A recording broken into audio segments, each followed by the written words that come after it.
문제, 이론시험과 실기시험에 대한 풀이를 진행합니다. 교재는 401쪽. 먼저 이론시험 1번입니다. 다음 중 당좌 자산에 속하지 않는 계정 과목. 자, 우리 유동자산에서는 당좌 자산과 재고 자산 이렇게 나뉘어지는데, 당좌 자산은 판매 과정 없이 현금화가 가능한 보통예금, 외상매출금, 단기대여금. 퇴직연금 운용자산은 이거는 비유동자산으로 분류가 되니까 유동자산에 들어올 수 없습니다. 비유동으로 이것은 원래는 성격이 퇴직급여 충당 부채의 차감 항목으로 이렇게 되어 있습니다. 퇴직급여 충당 부채의 마이너스 항목, 차감적 평가 계정이라 그러죠. 2번, 일반 회계 기준을 통하여 작성된 재무제표는 다음과 같은 특성과 한계가 있다. 이에 대한 설명으로 틀린 것은, 재무제표는 화폐 단위로 측정된 정보를 주로 제공하며 물론 비계량적인 정보도 나올 수는 있습니다. 미래에 발생할 거래나 사건에 대한 정보, 이런 것들은 주석이라는 재무제표를 통해서 들어갈 수 있습니다.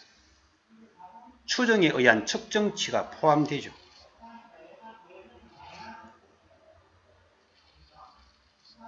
그리고 재무제표는 특정 기업 실체에 관한 정보를 제공한다. 예, 특정 기업의 실체, 기업 실체 기준으로 정보를 제공하는 것도 맞죠. 그래서 이 부분에 대해서는 일반 회계 기준 특성과 한계에서 특정 재무제표는 특정 기업의 기업 실체에 관한 정보를 제공한다. 했는데, 그러면 여기에서 꼭 답을 찾자고 하자면 2번을 답을 할 수밖에 없겠네요. 미래에 발생할 거래나 사건에 관한 정보는 포함된다 라는 어떤 강제적인 것보다는 주석으로 공시할 대상이 되면 포함할 수도 있고, 그렇지 않으면 제외될 수도 있으니까 다른 1, 3, 4번에 대한 내용은 지문 내용이 하자가 없습니다. 그래서 답을 찾자면 2번이 되겠습니다. 3번, 다음 중 재고자산으로 분류되는 경우는 조선업을 운영하는 회사에서 판매용, 건조 중인 선박이면 재고 맞죠. 임대업을 운영하는 회사에서 임대용으로 보유 중인 주택은 유형자산으로 봐야 되겠죠. 로펌에서 판촉용으로 구입한 시기에는 이거는 저장품 등 해서 재고자산으로 분류할 수 있습니다. 경영 판촉용이면 이건 광고 선전비로, 이거는 유형자산으로. 컨설팅을 전문적으로 하는 회사면 여기에 시세 차익 목적으로 보유하는 유가증권이라면 투자자산이 되겠죠. 재고자산으로 분류 가능한 것은 1번이 됩니다. 14번, 유형자산과 무형자산에 대한 설명으로 틀린 것은, 유형, 무형은 모두 업무용으로 사용하기 위해서 보유하고 있는 것이며, 이게 비업무용이면 투자자산으로 가게 되죠. 유무형은 모두 비용 인식 방법을 감가상각 방법을 이용하고 자본적 지출을 인식할 수가 있다. 그리고 유형, 무형 자산 모두 합리적인 방법을 정할 수 없는 경우에, 유무형에 대해서, 무형은 합리적인 방법을 정할 수 없을 때는 정액법을 이용하지만, 무형에 대해서는 합리적인 방법을 이용할 수 없을 때는 꼭 정액법을 사용하는 것만은 아니에요. 정율법이 우선적으로 적용될 수도 있습니다. 이게 답은 4번으로 봐야 되겠습니다. 다음은 5번. 다음은 매도 가능 정권의 매각이 단기 재무제표에 미치는 영향을 설명한 것으로 옳은 것은 정기 7월 1일 500만원에 취득한 매도 가능 정권 취득을 500에 했고 평가이익이 50이 있었으면 기말 금액이 550으로 바뀌어졌겠죠. 그러나 매도 가능 정권 평가이익은 자본의 기타 포괄 손익 누계액으로 분류를 하고 있다가 이것은 처분하는 시점에서 처분이익으로 보내주게 되어 있습니다. 그래서 이것을 8월 1일에 모두 600만원에 매각을 했으면 장부상 평가 후 금액 550만원보다는 50만원의 이익이 나왔지만 전년도의 평가이익이 같이 처분이익으로 넘어가야 하므로 이 회계 처리는 차변에 현금 등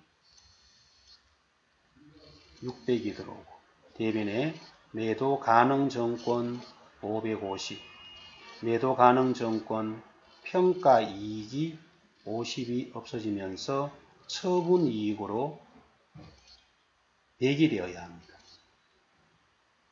그러면 이게 자본이죠. 자본. 처분이익도 나중에는 자본으로 가게 돼요. 자본은 50이 감소하고 100이 증가하니까 기말 자본이 50이 증가하고 자본잉여금이 증가하는 건 아니에요. 평가이익은 자본조정의 마이너스고 처분이익은 영업외수익을 통해서 당기순이익을 거쳐 이익잉여금으로 가게 되니까 당기순이익이 100만원 증가하죠. 100만원. 기말 이익잉여금도 당기순이익만큼 증가하니까 100만원이 증가하게 됩니다. 그래서 맞는 것은 1번이 됩니다. 자본잉여금은 영향이 없고 당기순이익은 처분이익 이 부분이 영업외수익으로 들어가서 당기순이익의 증가를 가져오며 이게 자본의 이익잉여금으로 가게 되는 거죠. 6번 다음 중 재무상태표의 자산 부채 및 자본의 분류가 틀린 항목으로 짝지어진 것은 1번 유동자산의 외상매출금, 자기주식은 자본조정, 장기대여금은 투자자산, 매도가능정권 평가손실은 자본의 기타 포괄손익무게, 임대보증금은 부채죠. 임대하고 보증금을 받아둔 건 부채. 유동부채는 유동성장기부채는 유동부채. 유형자산, 건설 중인 자산은 유형자산, 퇴직급여 충당 부채는 비유동부채. 맞습니다. 틀린 것은 3번이 되겠습니다. 7번 액면금액이 만원인 주식 한 주를 12,000원에 발행을 했을 때 재무제표에 미치는 영향은 자산총액은 발행금액인 12,000원이 증가해야죠. 자본총액도 자본금 만원에 주식 발행 초과금 2,000원에서 12,000원 증가. 자본금은 만원 증가하는 게 맞고요. 당기순이익엔 영향을 주는 게 아니죠. 차변에 현금 등 12,000원, 대변에는 자본금 만원, 주식 발행 초과금 2,000원 되니까 자본총액은 12,000원 증가, 자본금은 만원 증가, 자산총액도 12,000원 증가합니다. 8번 다음은 상품을 판매한 이후 발생한 내역이다. 매출액에 영향을 미치지 않는 경우는 상품을 판매한 후 상품의 하자로 반품되면 매출액이 마이너스, 외상 판매한 후 대금을 회수하지 못하여 외상매출금 회수를 포기하면 얘는 대손 처리되는 것이니까 매출액에는 영향을 주지 않습니다. 하자로 10% 환불해주면 매출액 마이너스, 판매 후 외상매출금 조기 상환하여 10% 할인해줘도 매출 할인이 되니까 마이너스가 되죠. 9번 일반적으로 조업도의 수준이 증가할수록 단위당 원가는 감소하고 조업도 수준이 감소할수록 원가는 증가하는 형태, 그건 주로 고정비죠. 고정비, 총액이 일정하여 생산량이 늘어나면 단가가 하락하는 유형. 여기에는 감가상각, 재료비나 노무비 등은 주로 변동비가 많습니다. 10번 다음 자료에서 제조원가에 반영된 원재료비는, 자, 여기에서 재고자산별 기초가액은 기말가액의 50%다. 그럼 기말재료가 10만원이라면 그럼 기초재료는 여기에 50%, 기초재료는 5만원 되겠죠. 기초 5만원, 단기 매입 마이너스 기말, 이렇게 해서 재료비가 나오는데, 여기는 이 재료 매입 부분은 상관이 없고요. 제공품 계정에서 제조원가에 반영된 원재료비를 물었으니까 제공품 계정을 이용해서 계산해 주면 되겠습니다. 제공품 계정에서 정기 2월된 기초 제공품, 재료비, 노무비, 제조 간접비, 완성품인 제품, 차기 2월 이렇게 되는데, 기말 제공품은 20만원, 기말 제공품이 20만원, 그럼 기초 제공품은 50%니까 10만원 되겠죠. 단기 제품 제조 원가가 100만원, 완성품이 100만원이고 단기 가공비가 70만원, 요 두 개가 가공비죠. 70만원 되면 대변 합계 120만원에서 차변 80만원 빼니까 재료비는 40만원 되네요. 재료비는 40만원. 11번 다음 자료에 의할 때 제조지시서 1의 제조간접비는 얼마인가? 제조간접비는 직접 재료비를 기준으로 배부한다. 총 원가를 먼저 비교해 보면 돼요. 재료비와 제조간접비 비교해 보면 제조간접비가 200% 되죠. 재료비의 200%. 지시서 1에도 여기에 200% 넣어주면 돼요. 2배니까 10만원.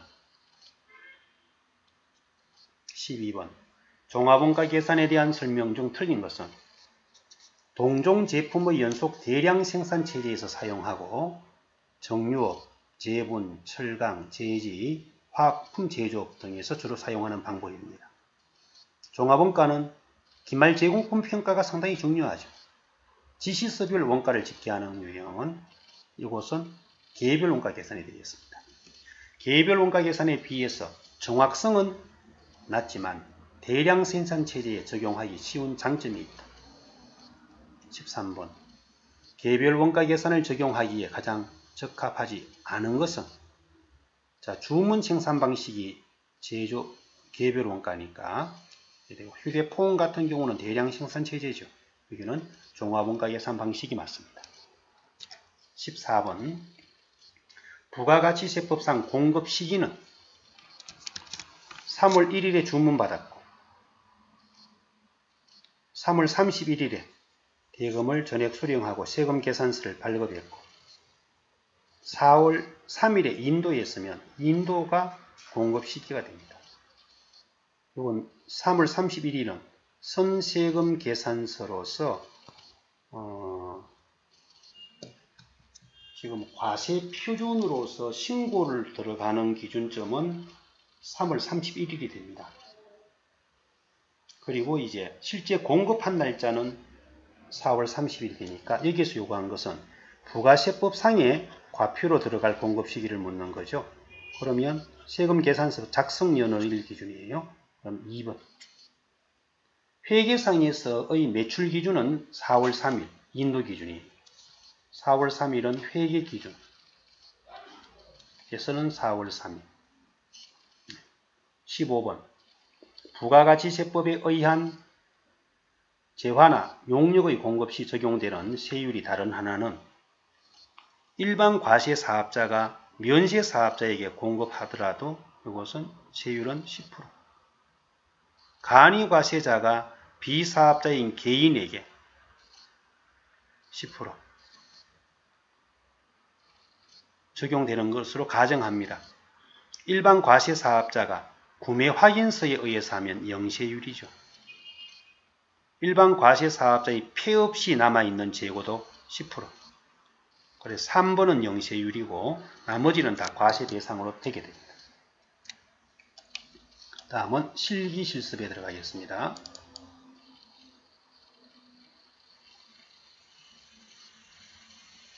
자, 실기실습은 전산회계 1법 회사 코드는 302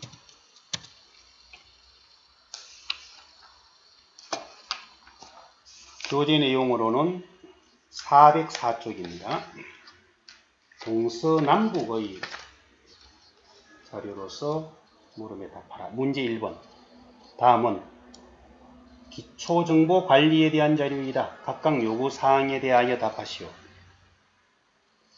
초기 이월 자료를 검토하여 수정, 추가 입력하시오. 거래처별 초기 이월 들어가서 외상 매출금 주 하늘 1100만원, 와우 소프트 275만원이 아니고 330, 검령이 275만원. 이렇게 잘못된 걸 바로 잡아라는 겁니다. 2번. 외상 매입금 고구려 55만원,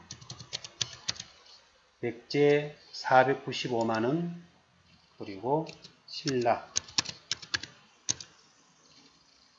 165만원. 다음은 2번. 회사가 업무용으로 사용하는 카드를 신규 발급하였다. 거래처 등록 메뉴에 등록하시오. 자, 거래처 등록 들어가서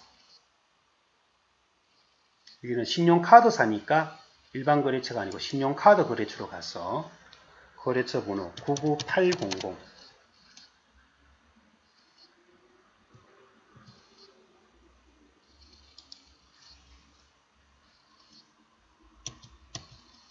800 카드사명은 행복카드.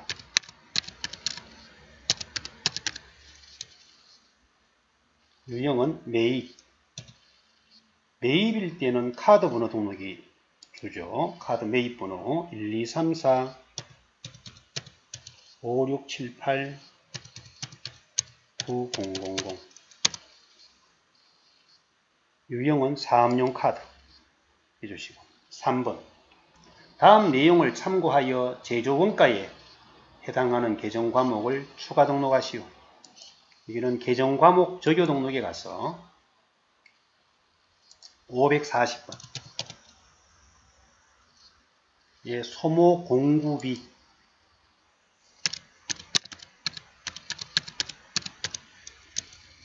성격은 제조경비 5번.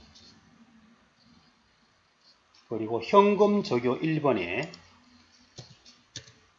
소모 공구비 현금 지급.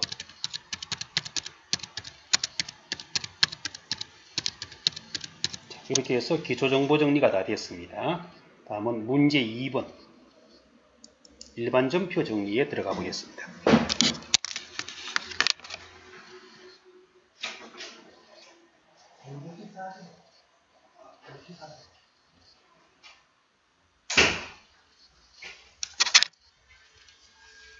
자, 그래서 일반점표 처리에 들어갑니다. 8월 2일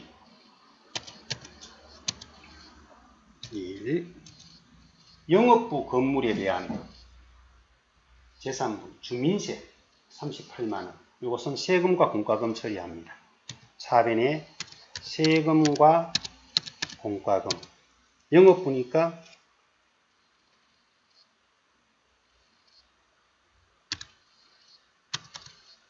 세금과 공과금 영업부니까 817. 금액은 38만원. 대변에는 보통 예금 8월 15일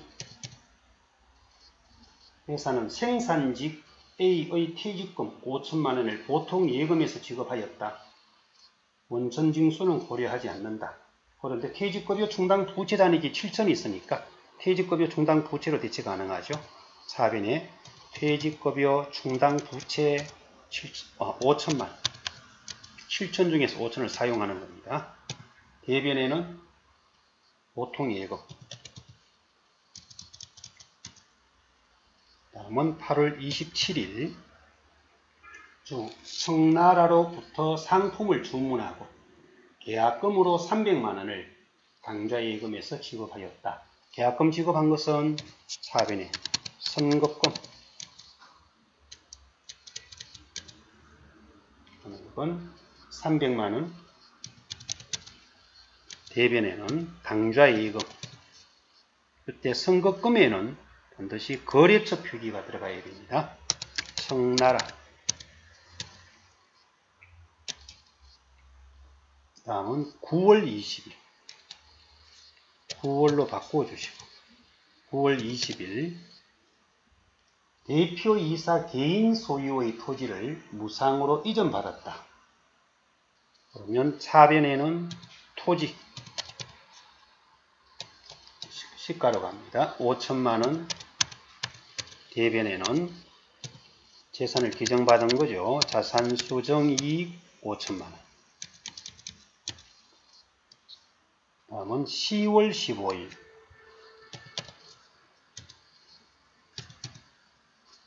영업부서에서 기업 컨설팅 전문가인 김영선에게 경영 고문을 받고 다음과 같이 수수료를 당좌예금에서 지급하다. 고문료는 500만 원. 원천세 22만 원을 뺀 나머지를 당좌예금에서 지급했어요. 그럼 고문 수수료니까 차변에는 수수료 비용.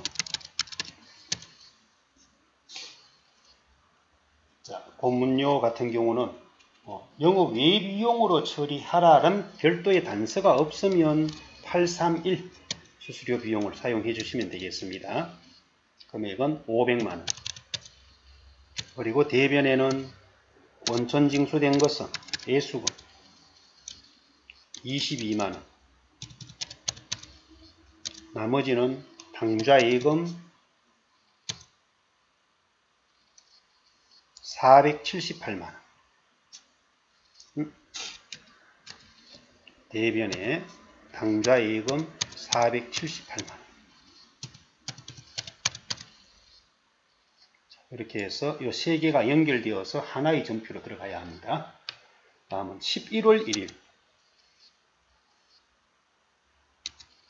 11월로 바꿔주시고 11월 1일 백두무역과 공장 건물 임대차 계약을 체결하고 임차보증금과 1월분 임차료를 당좌 수표를 1년분 임차료 수표를 발행하여 지급하였다. 임차료는 지급 시 전액 자산 처리하고 거래처 코드를 기재한다. 그럼 임차료는 원래 비용 처리해야 되는데 자산 처리하라 했으니까 선급 비용으로 정리해 주시면 되겠습니다. 그러면 차변에 임차보증금 거래처는 백두무역 임차보증금 2천만원. 그리고 역시 차변에 선급비용 여기도 백두무역 이건 1200만원. 대변에는 모두를 당좌 수표 발행하여 지급했으니까 당좌 예금 3200만원.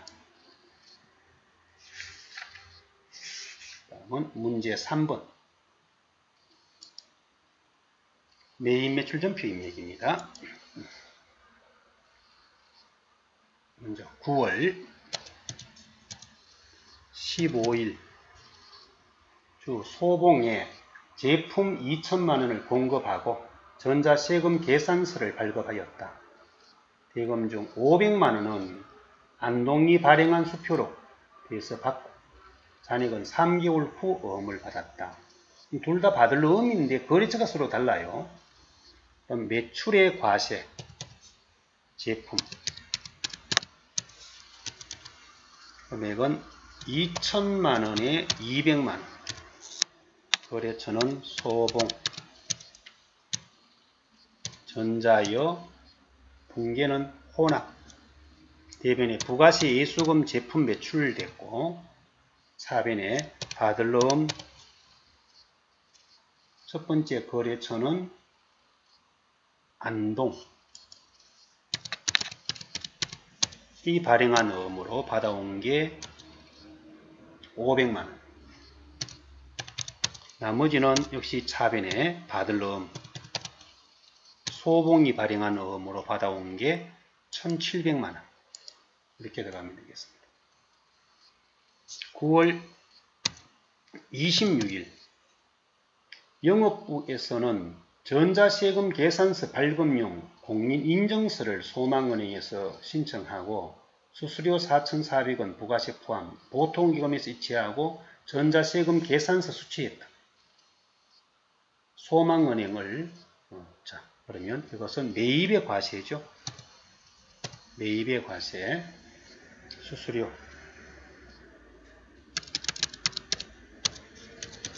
금액은 4천에 400.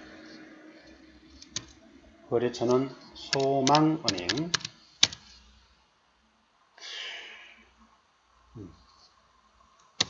소망은행. 원래 금융업종은 면세업종이지만 이 부분에 대해서는 과세 품목으로 지정되어 있어서 이 사업을 하는 경우는 겸용사업자가 되겠습니다. 전자여, 분계는 혼합. 부가세 대급금하고 수수료 비용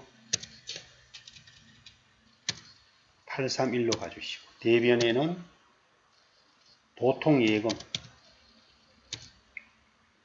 다음은 10월 1일 묘령 무역으로부터 내국 신용장을 발급받고 제품 2,000개를 2천만원에 납품하고 영세율 세금 계산서를 발행하였다. 대금 중 600만원은 보통예금에서 이체받고 나머지는 대명이 발행한 약속어음을 배서받았다. 그럼 매출 영세 품목은 제품 금액은 2천만원에 부가세는 없죠. 거래처는 요령무역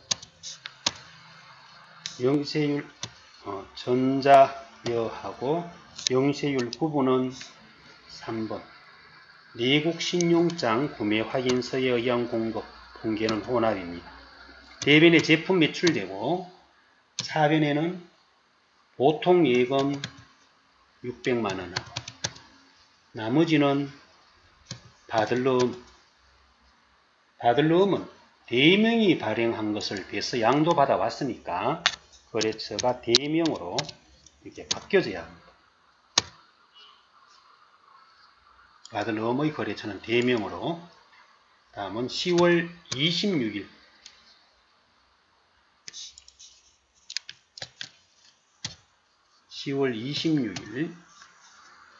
일반 과세자인 대리인 문구사로부터 영업부서에서 사용할 문구료를 구입하고 구매 대금인 92,200원을 우리 카드로 결제했습니다. 문구료는 비용 과목으로 처리한다.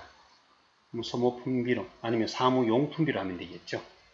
날짜 26일에 카드 결제니까 매입의 카드 과세. 매입의 카드 과세면 57번 문구료 금액은 92,200원 하면 82,000원에 8,200원이에요.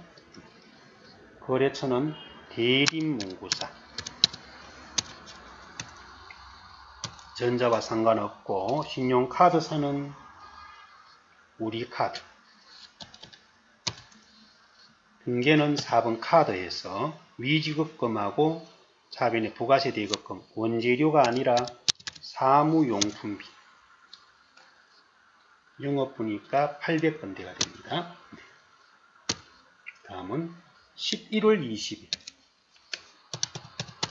11월 거래는 입력할 사항이 하나밖에 없죠. 신라빌딩으로부터 총무부 사무실 11월분 임차료 500만원에 대하여 세금 계산 전자세금 계산서 발급받고 대금은 11월 30일 지급 예정이다.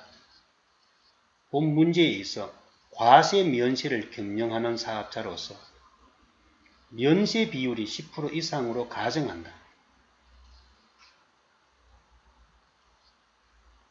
자, 그러면 이런 내용은 실제 전산세무 2급 정도 수준으로 이렇게 봐야 되는데, 날짜는 일단 11월 20일로 들어가고요. 얘는 지금 전표 유형을 매입 과세로 잡아서 우리 공통 매입세 반분 계산으로 넣을 수도 있고, 아니면 매입 불공으로 잡아서 이 공통 매입세액의 안분 계산 적용으로 이렇게 적용할 수도 있는데, 최신 유형은 이건 매입 불공으로 가는 유형이 더 맞습니다. 그래서 품목은 임차료, 금액은 500에 50 하고, 거래처는 신라빌딩, 전자여, 불공제 사유 선택이 중요합니다. 이것은 공통매입세액의 안분 계산에 적용할 대상이다. 얘를 지정해달라는 요청이에요. 예, 시험에서. 그리고 분계는 혼합, 사변의 임차료, 여기는 총무부 사무실이니까 판매관리비죠. 그리고 대변에는 미지급금, 다음은 12월 26일 B사업자인 김한국에게 제품 A를 22만원에 판매하였다. 대금은 보통 예금으로 이체받고 현금 영수증 발급했으면 매출한 것이고 현금 영수증 발급이니까 매출의 현과 22번입니다. 품목은 제품, 금액은 22만원, 하면 20만원에 2만원 분리되고요. 거래처는 김한국, 분계는 혼합, 현금 영수증이지만 혼합으로 했어요. 대변에 부가세 예수금 제품 매출되고, 차변에는 보통 예금. 다음은 문제 4번.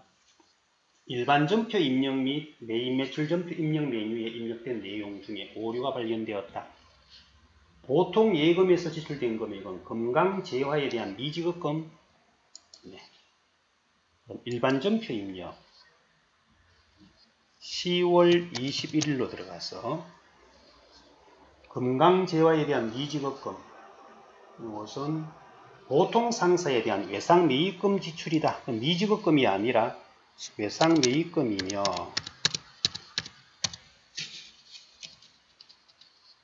거래처도 금강상해가 아니고 보통 상사다. 그리고 2월 10일 전자세금 계산서를 발급한 구스무역에 대한 제품 매출이면 매입 매출 전표로 가야 되겠죠. 그래서 날짜가 12월 10일. 우선 예금은 현금 회수로 처리되어 있으나, 현금되어 있는데 실제 현금이 아니고 300만원은 어음받고 나머지는 보통 예금이다. 분계 유형을 3번 혼합으로 바꾸어서 사변에 받을 어음이 300이고 나머지는 보통 예금으로 이체받았다 했죠. 보통 예금이 305만원 이렇게 갑니다.